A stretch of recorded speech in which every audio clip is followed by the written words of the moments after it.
So in terms of recovery, what are your experiences, if any, with trauma-informed approaches or therapies? Are there any techniques or strategies that any of you would recommend for managing trauma responses? For me, I have a psychoanalytic psychotherapist.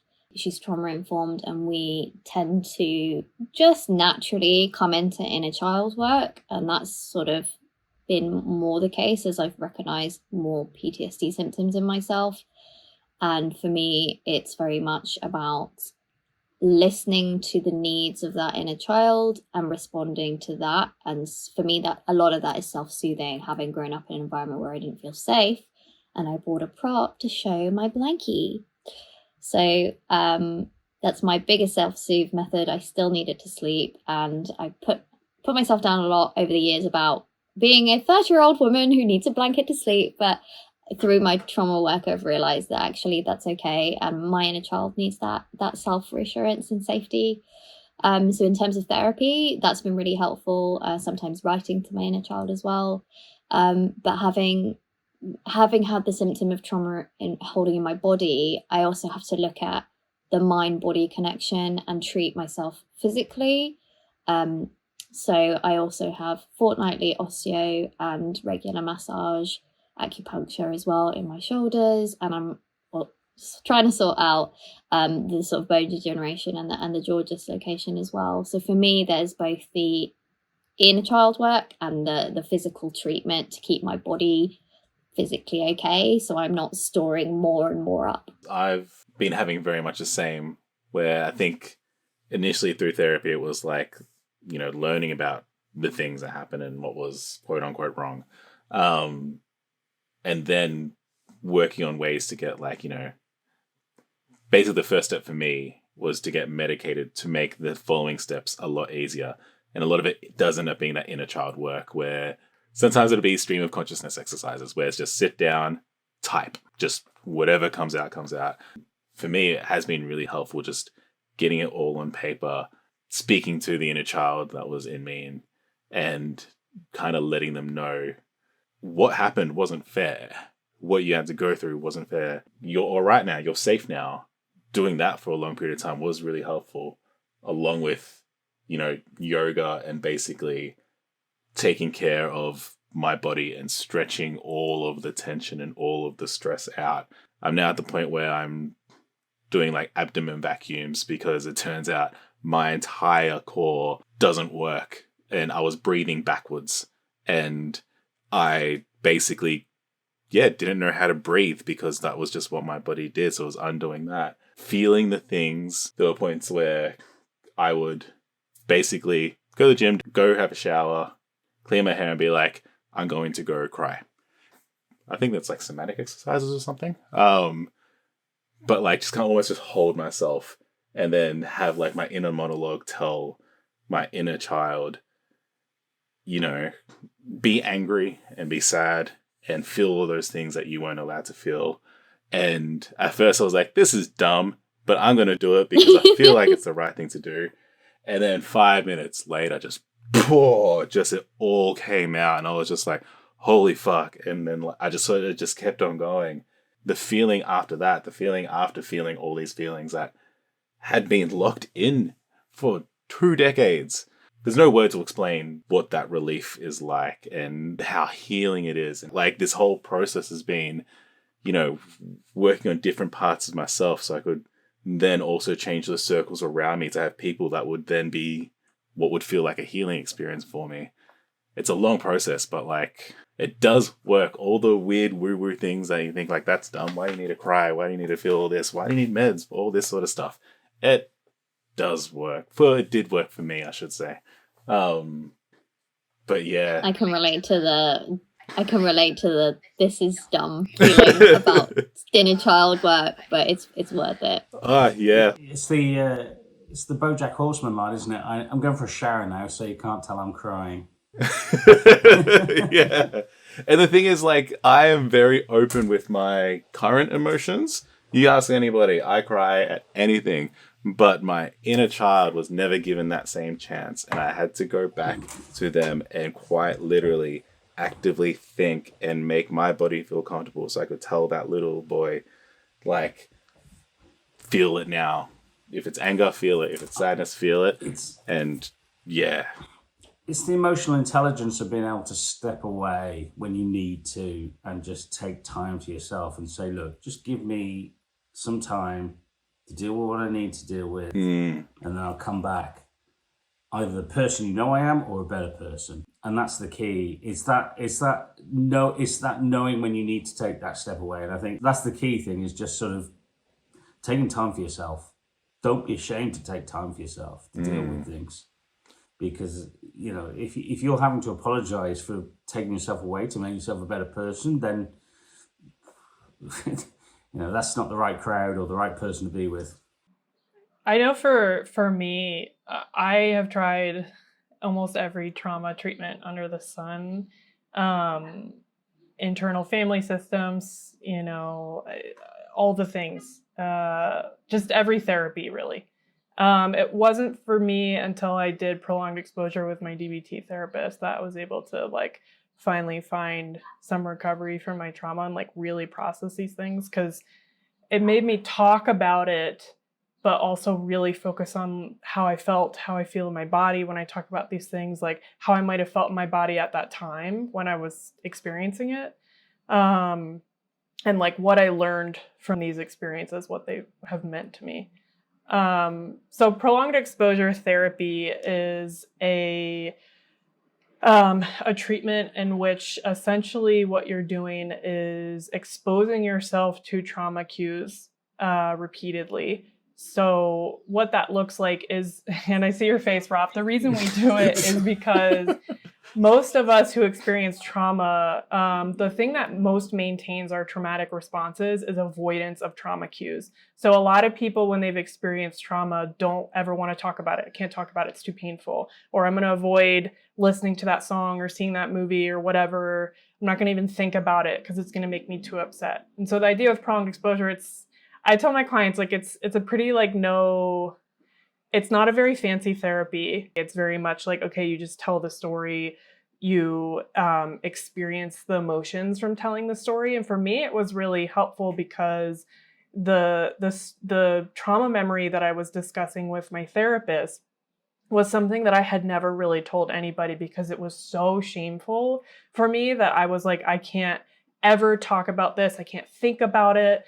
And so having to go into session week after week and tell the story over and over again, and then listen to recordings where I told the story over and over again.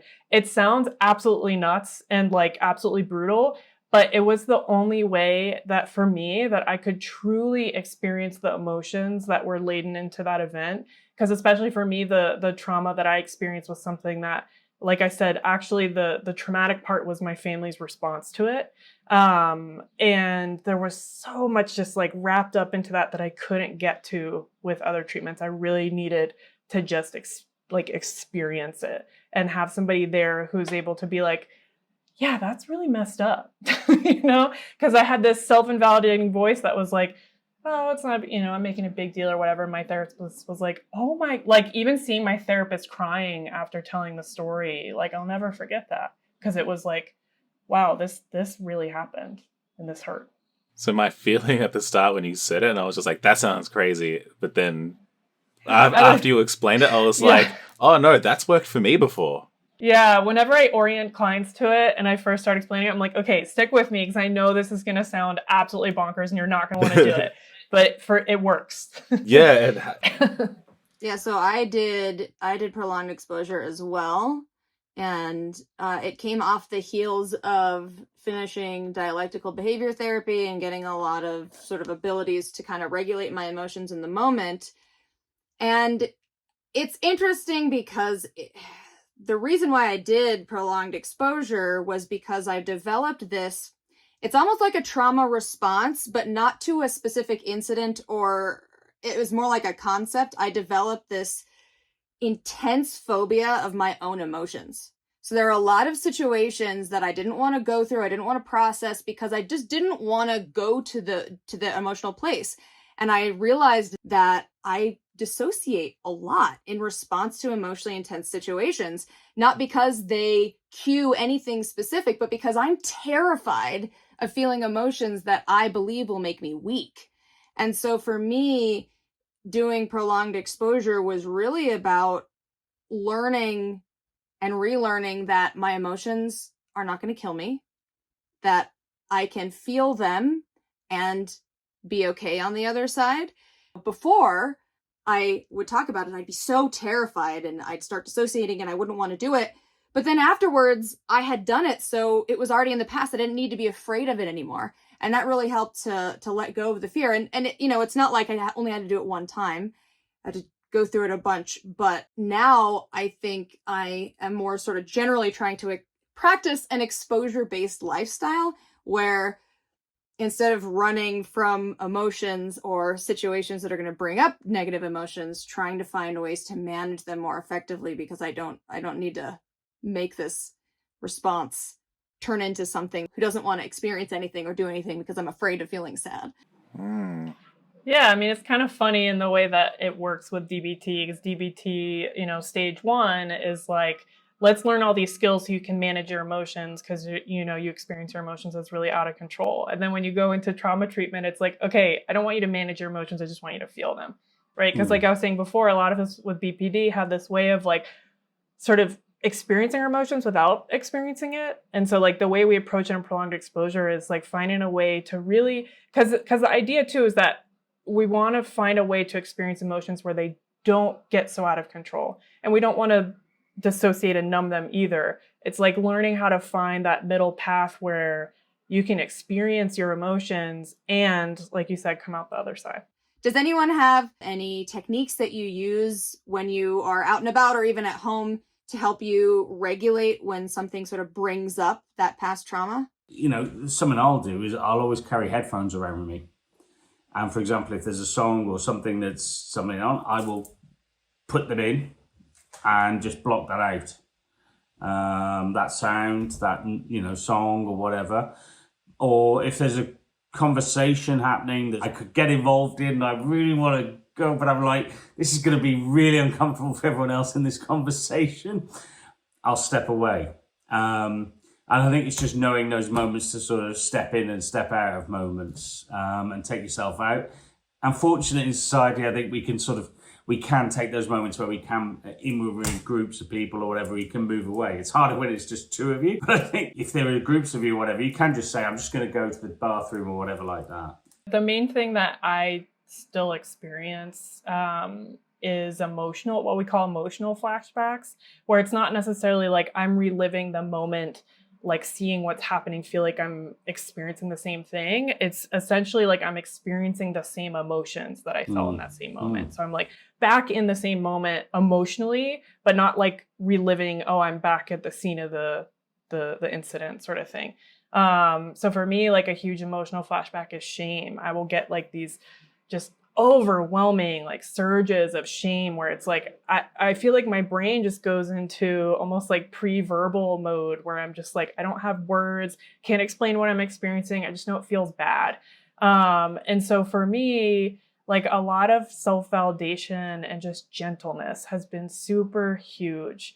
Because I'll speak for myself, like I tend to be somebody who can really, I'm so empathetic with my clients when they're experiencing these things. And when it comes to me, I'm like, I need to go over this. What's wrong with me? And so I'm trying to learn always how to really approach my emotions with the same gentleness that I would approach my child or my clients or whatever, just really approaching it with this like loving kindness. I think that tends to make whatever trauma symptoms come up for me so much easier to cope with. Yeah, so for me, it's quite interesting because I've never had any therapy at all to do with trauma, partly down to a little bit of that suspicion and skepticism around professionals, but also just because I've never really seemed to meet any kind of threshold for professional help, which has made it quite difficult to find strategies that are useful.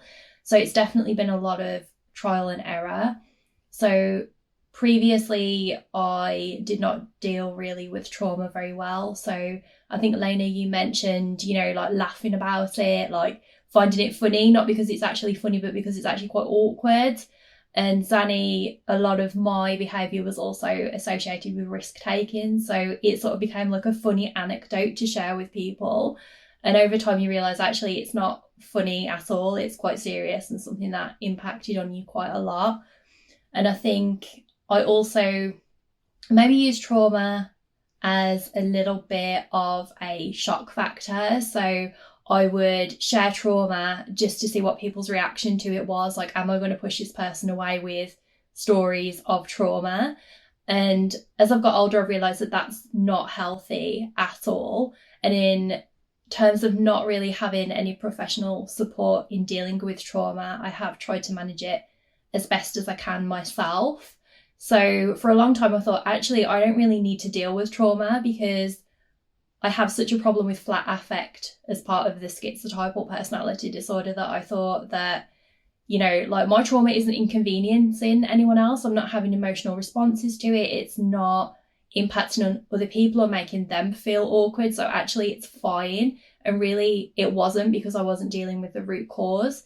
So what I've tried to do is a little bit of exposure therapy of my own in a very small step. So whereas before I would completely avoid anything at all to do with trauma that might bring back memories or be quite triggering, I have started to take small steps to exposing myself to certain triggers, seeing what my reaction to that is. If it's too much, then, you know, leaving it there, not going any further with it. But actually, if it's a feeling that I can sit with, then I will try and expose myself to more things that might be triggering. So even, for example, you know, reading a news report on something that might be triggering that I wouldn't have been able to do 6-12 months ago. For me, it's all about small steps, but also knowing what my boundaries are and what I am and what I am not comfortable with, and knowing where to stop, because without professional help, I imagine it's probably quite easy to push yourself too much into territory where it's going to be quite damaging. Katya, your story sort of brings me to thinking about how everybody's process is different, and somehow a lot of us do the same things without actually going the same route, which I think is really, it's kind of cool. You know, you're the only person who can judge what is a trauma to you. Fundamentally, it's only you that can judge how you deal with it. Yeah, it's an individual experience for everyone, and you know, I think it's important that you listen to your body and don't feel ashamed or don't feel embarrassed by the way you do it. If it keeps you going, if it keeps you on that curve, then just go with it.